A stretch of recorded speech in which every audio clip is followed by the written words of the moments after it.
It's all fun and games till someone gets shot. We just got a early access look at Lidia. Something that I do want to say off the back is there is no release date yet. We're going to have to wait until the Tekken Talk to get that information. If you miss it, then just come back the next day or whatever. I'll have a video breaking down everything that's announced. So this is her new suit outfit. So this is pretty much what her Tekken 7 suit looked like. She had a long coat, skirt, pretty much all gray basically, and they changed it up this time around. They gave her some more colors. They got a nice little colorful shirt underneath, some jewelry, some gold to make it pop. They changed up this secondary outfit a lot this time around, and I love it. I love it. So when you see this video, you'll see that she is very similar to Tekken 7.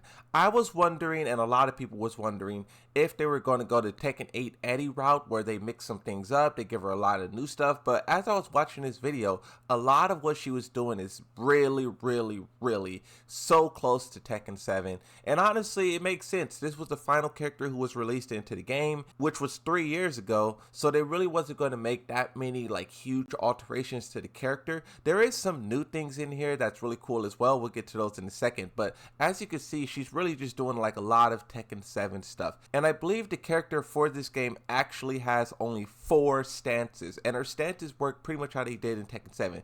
Now, you know I am a Yoshi main, right? So whenever I look at these character breakdowns and what these characters can do, I always think, can I spin?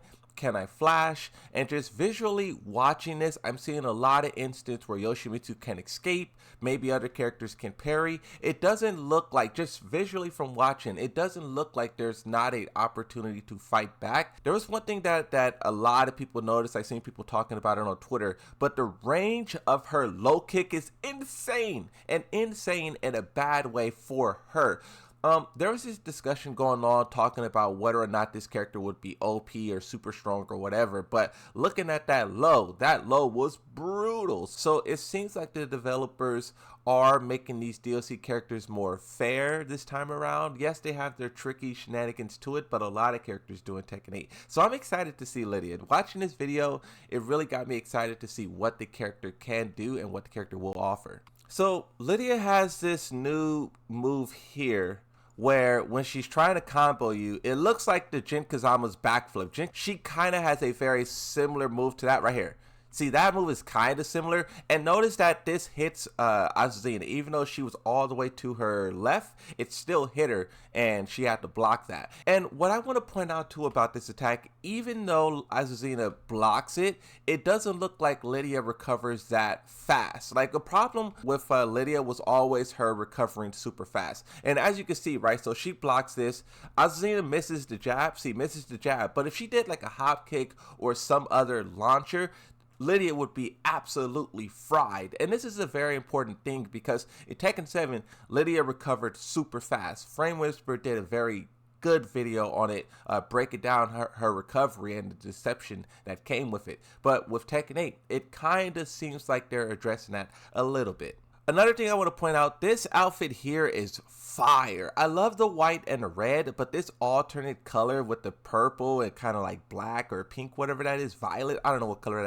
that is fire. So here you get a good look at her 4 different stances that she goes through. And like we said, this is the stances that she already has within Tekken 7. But of course they changed it a little bit, like with how the screw works, with how the launcher works. And so this is one of her stance right here. So she's doing all this, and she's not really pressing buttons, she's not really attacking, but the threat of an attack is what makes you sit there and watch all of this. But I wonder how this will work now that you have like Power Crush, Heat Activation. If she's doing all of this in your face, Heat Smash will shut that down. A Power Crush will shut that down. Counter hit throws will probably be very good against her. We'll have to really see when the character comes out, but just looking at what she's doing and how Tekken 8 operates, she won't be able to just freely do all this pressure without any pushback. So here, so she does this move, and then she does the low launch. I don't know if this is a counter hit. It is a counter hit. So the other Lidia,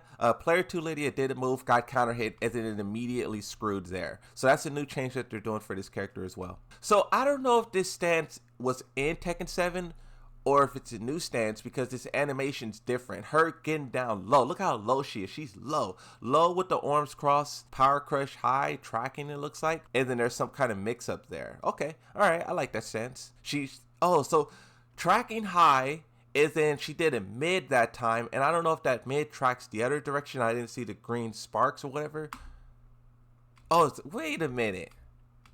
Whoa, whoa, whoa, whoa, whoa, whoa, whoa, whoa. That was crazy. So she has the tracking high power crush, and then she has this mid where this mid has like, was that a counter hit? Oh, we can't tell if it was a counter hit. But that mid, it like has these like kind of stylized animation follow-ups. See, look right there. So that's a 3 follow-up, and then you get put into a mix-up, right? So you're standing, and she's going back into another stance, and look at the life, look at the heat consumption. So she will be able to do this twice, like loop it twice. So this is going to be, oh my God, that is crazy. She hit you with the mid, ha, ha, ha, and then another mix-up, and then does this wall splat? Oh, it doesn't wall splat. Okay, that's kind of balanced. If that wall splatted, that would have been kind of brutal, but it knocks you to the ground, and I'm guaranteeing she'll probably get some kind of guaranteed follow-up or at least a strong mix-up. Now, here's the low that I was telling you about. It's coming up. Another stance mix. So right here, that low right there, that hell sweep, and then boom, hit the ground. Now, Azucena's going to stand up and watch this low whiff. Look at that. Holy smokes, the range on that is abysmal. That's crazy. Wow, that is crazy. They said they don't like when moves can loop over and over into itself, and if you were able to do this, someone stands up and then hit them again, that would be kind of crazy. And this range is kind of far too if you look at the range, so it makes sense that this move doesn't work like that. But when people seen this on Twitter, they were not happy. A really good Lidia player is going to do serious work. This little interaction we see here where the character does that huge plus frames, and then so she did that little jab to start going into her stance mix-ups. Power crush high because the Azucena tried to challenge her. And then this is going to go into more advantage. And then you get this big low that knocks down. And then maybe you don't get a follow-up there. Maybe you just get like Oki because the Azucena stands up pretty fast. Maybe like, I don't know. That's interesting. That move is plus 15, but really it doesn't surprise me. Like, Zafina has a move where she hits you and she gets like plus 22. Leroy has a move where he hits you and he gets like plus 17. When we look at the plus and it's a big number like that, we get scared, but really it's just so they can go through their stance and they can go through their motions, right? It's kind of a simple thing. So she has the low, that's a counter hit launcher. She has the mid that gets another mix up, and then she has the power crush high that tracks to the left, it looks like. That's the 3 options that they're showing so far. So we can't see what move that was for the parry. It looked like she was doing some kind of like stance hopping or whatever, and then there's a parry, like a built-in parry to it. I couldn't see what stance she was in that had that built-in parry, but that could be a problem.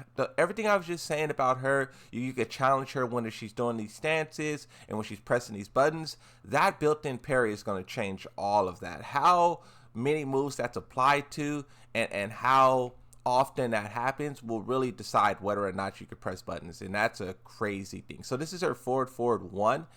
That's really not that bad. It's a high, it's a high, but she also has the one that's a mid. Yeah, so you could go under it. So that one you basically will have to guess is, see if she's going to do the mid or is she going to do the high. It's kind of like Claudio. Claudio has that running 2 that he could do all the time, but then the Claudio main, if they see you trying to crouch, then they'll go under, or then they'll do the knee to try to stop you from going under. You're going to play that same game with her this time. Her down forward 2 is so unorthodox. Usually people's down forward 2 is like an uppercut that launches, but hers is like one that goes into this stance. She's definitely looking way more interesting than Eddie did. Eddie was not interesting, but this character, it really gives me hopes that the DLC will be better and better and better. And so far, we have not seen a 3-3-3 or a 4-4-4, any of that shenanigans. This looks like a real Tekken character. I'm excited for Lidia. I like what they're showing us. The move that made all of us think she was Dragunov in Tekken 7, but when she came out, we found out that was not the case. Oh, so it's a counter hit that has heat follow-up? I actually like that. That's really fire. Like, it really makes trying to fish for that worth something. You do this move, you time it right, you get that counter hit, and you can really like put your opponent in a world of hurt. I love that. I love that there's like a risk reward kind of element there. full crouch down forward 1. Oh, so that's her normal. Yeah, that's, oh yeah, I forgot about that move. Wait, that animation was changed, huh? Is that a nerf? Lidia players used to do that low, knock you down, and then they used to pancake flip you. And it was so annoying because like they would do it over and over. See, like she hit you and look how far away you are. So she can, in theory, full crouch down forward 3 again and pancake flip you again. One of those two options will probably whiff and you'll be able to punish her. So she does this move and then it's punishable. The other Lidia responds with a hop kick, and yeah, so they're really showing you that you can, like, if once you learn this matchup, there will be options and things for you to do and be like, nope, you're not doing that. Nope, you can't do that. That is crazy. So a clean hit, she goes into stance, Lidia stands up, and I am going to be flashing all over the place. Lidia is going to be getting crushed by the flash. Okay, here's the real deal. Her punishment game has always been so incredibly good, and this is what made her like a real monster. She had every punish in the game, and I'm pretty sure it's not going to change with Tekken 8. 15 frame Punisher, oh yeah, that's the big one. That's the iconic one. That's the iconic one right there. That's the 15 frame Punisher, the big boy right there. She literally had a 10, 11, 12, 13, 14, and a 15 frame Punisher. And her combos, yes. So they're showcasing her combos now, and this character doesn't, they're not talking about a 333, they're not talking about a 444. That part right there where you have to quarter circles, this, holy smokes, hold on, what was that? She had a quarter circle, look at that. Quarter circle forward, 2-2. That is crazy, bro. I love that. This is what fighting games is. Look at that input. Back, forward. Oh, this character is bringing some complexity. I love that they're like actually making these combos like challenging, like difficult. Like it's not just a 333. There will be no 333 Lidia bot from what I can tell. That's amazing, bro. Thank you. This character is like a real Tekken character, and that's why everyone loved her in Tekken 7, is because she brought a real martial arts fighting style to the game, but also it was like Tekken. It was Tekken. Now, it was very strong Tekken. We'll have to find out whether or not this Lidia is like really, really strong, but regardless, it was like Tekken period, right? And that's what people want. People don't want some like super easy, simple garbage. We want that real deal, you know? So, wow, that's a counter hit launcher? Counter hit launcher, that's crazy. Okay.